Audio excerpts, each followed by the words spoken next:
Estimados y estimadas, les doy la bienvenida al módulo número 7 de nuestra capacitación Técnicas y Protocolos en Relaciones Públicas.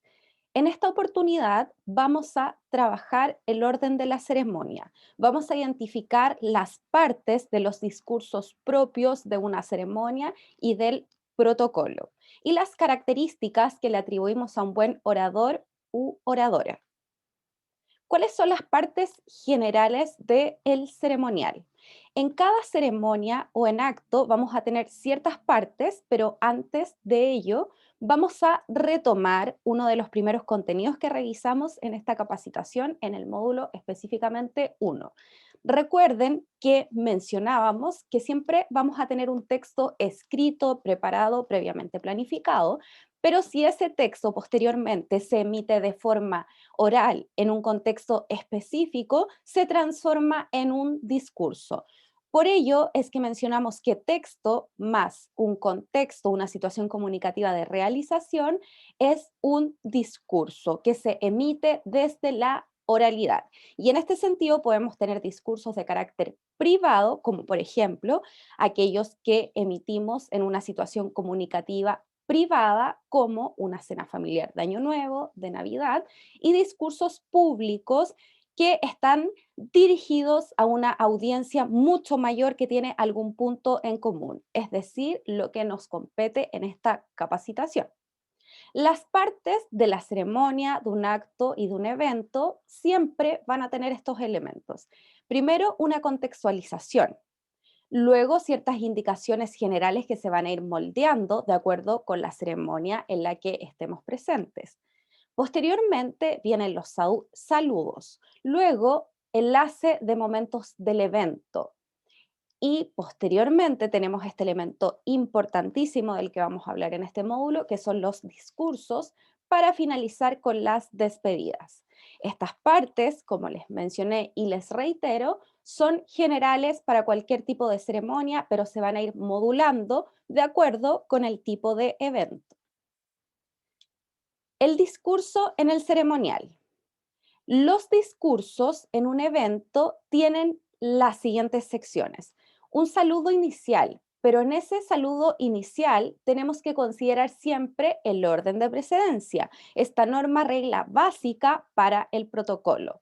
¿Qué quiere decir esto? Que en primer lugar vamos a nombrar en este saludo inicial al anfitrión o anfitriona, posteriormente a esta persona que posee la posición de honor que mencionábamos en términos de el ordenamiento para sentar hacia la derecha o el número 2 y posteriormente aquella persona que posee el rango número 3.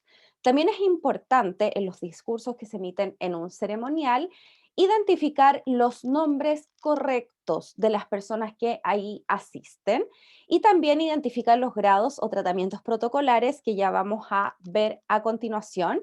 Y es importante decir que los discursos tienen que tener un máximo de tiempo previsto y planificado. Es por ello que siempre hay una previa planificación escrita que luego se emite de forma oral. Como pueden observar acá, vamos a tener diferentes tratamientos protocolares. Por ejemplo, para tratamientos académicos, tratamientos civiles y tratamientos militares. En las guías donde aparecían los órdenes de precedencia nacional y regional, también aparecen los nombres acompañados de los tratamientos protocolares, así que les invito a revisar nuevamente esos artículos. Por ejemplo, en tratamientos académicos se le denomina al rector o rectora rector magnífico.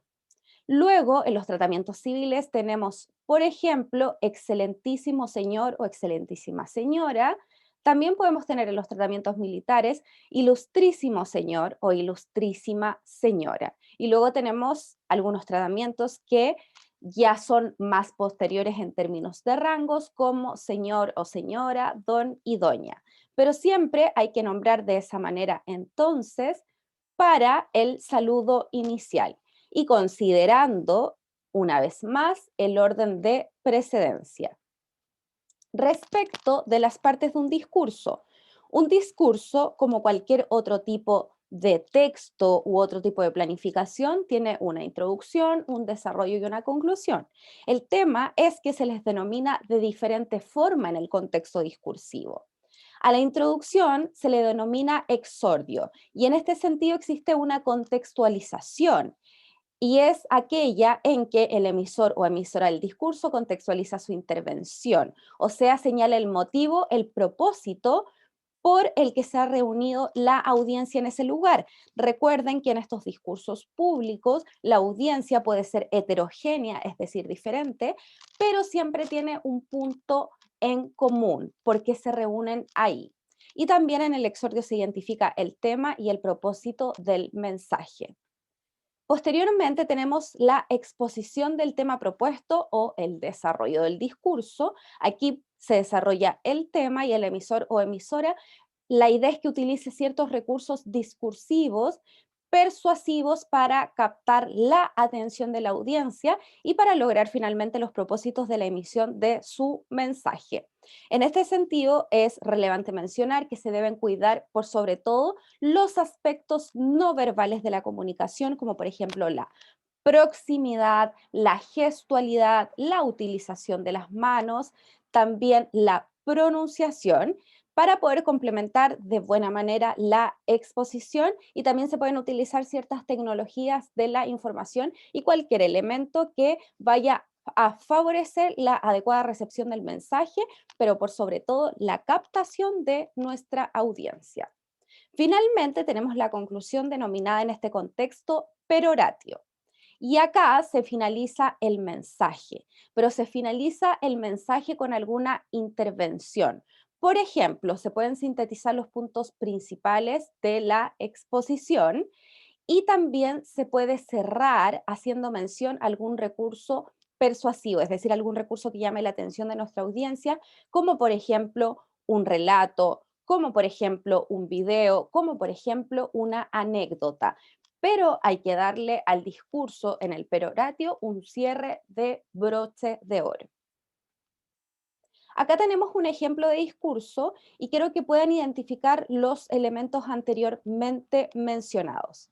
Quiero que puedan identificar tanto el saludo inicial está correcto respecto del orden de precedencia, también se identifican bien los grados o tratamientos protocolares y que puedan identificar si están todas las partes del discurso, es decir, exordio, exposición del tema y peroratio.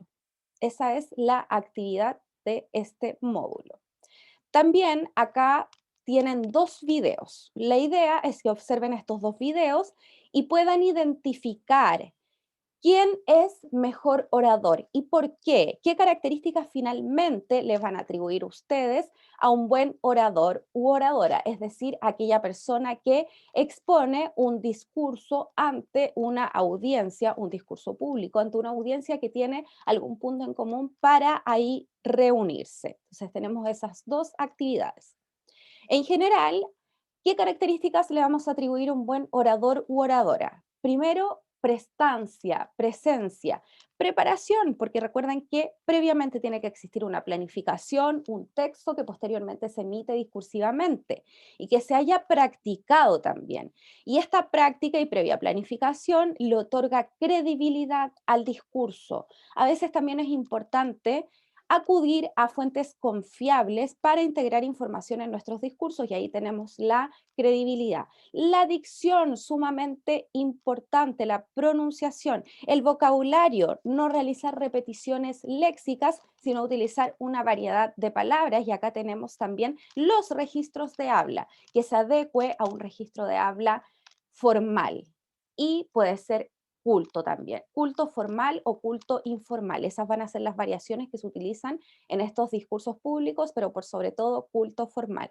El ritmo, que sea un ritmo adecuado, que no se hable ni muy rápido ni tampoco muy lento, que se argumente, que se pueda convencer y persuadir a la audiencia a través de nuestros discursos y de las estrategias discursivas que utilizamos. La gestualidad, que ya se las había mencionado en el plano no verbal, y el contacto visual con nuestra audiencia. Muchas gracias por su atención. Recuerden leer el artículo asociado a este módulo y desarrollar las actividades.